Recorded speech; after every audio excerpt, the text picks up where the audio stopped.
सद्गुरु श्री ब्रह्म चैतन्य महाराज गोंदवलेकर। इनका प्रवचन 27 मार्च।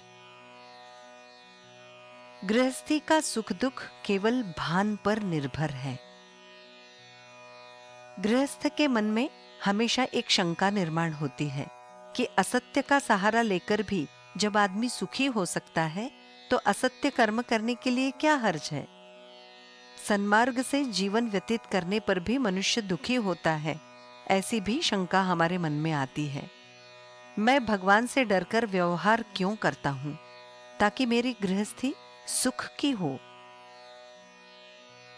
इतना प्रयास करने पर भी यदि हम सुखी नहीं हो सकते तो इसका क्या उपयोग? कितनी विचित्र बात है। उतनी ही कि जैसे खेल में घर बांधने के लिए कारीगर को बुलाने जैसी। गृहस्थी में जागृत रहना नितांत आवश्यक है। यदि हम जागृत नहीं रहेंगे और कुछ विचित्र बात हो गई तो भगवान क्या करेगा? भगवान का हम साधन के रूप में उपयोग करते हैं और अंत में साधन को ही दोष देते हैं। साध्य तो अलग रह जाता है। भगवान हमें विषय देगा लेकिन साथ साथ उसका दुख भी देगा। एक व्यक्ति हनुमान जी को कहकर चोरी करता था। वो एक बार पकड़ा गया और उसे सजा भी हुई। तब सजा भी हनुमान जी की अनुमति से ही हुई ना। मैं कौन हूं ये जब तक हम पहचानते नहीं हैं तब तक अत्युच्च कोटि का वैभव प्राप्त होने पर भी समाधान प्राप्त नहीं होगा। जिसके कारण गृहस्थी निर्माण हुई उसे पहचानने की क्षमता आनी चाहिए। यदि देह ही सत्य नहीं है तो उसके आधार से बना भवन कैसे सत्य होगा? पैबंद लगाकर हम अपनी गृहस्थी चलाते हैं, फिर उसमें त्रुटियां कैसे नहीं होंगी? कोयला घिसकर सफेद रंग मिलेगा ये कहने में जितना पागलपन है उतना ही पागलपन गृहस्थी में मैं सुख प्राप्त करूंगा ये कहने में है। सुख दुख तो अपने भान पर निर्भर है।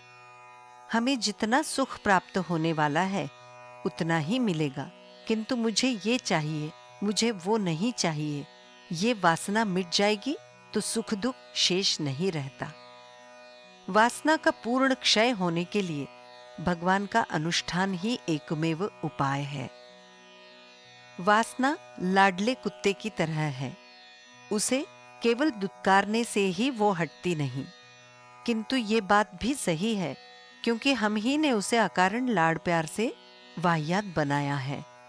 इसलिए तो वो पूजा पाठ के समय भी जहां देवता के लिए कमरा है वहां भी आती है।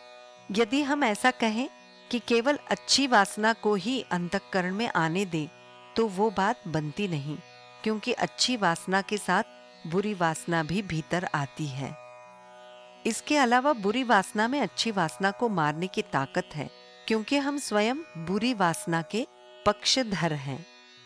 वासना का किसी भी उपाय से तृप्त होना संभव नहीं। अतः हम यदि भगवान के समीप ही निवास करें तो वो नष्ट होगी। मैं करता नहीं हूं, परमात्मा करता है। इस भावना से जब तक भगवान को हम अपना मन समर्पित नहीं करेंगे तब तक फल की अपेक्षा छूटेगी नहीं, और जब तक फल की अपेक्षा छूटेगी नहीं तब तक मन शांति दुर्लभ है। वासना का मतलब है देवता के विरुद्ध अपनी इच्छा। जानकी जीवन स्मरण जय जय राम।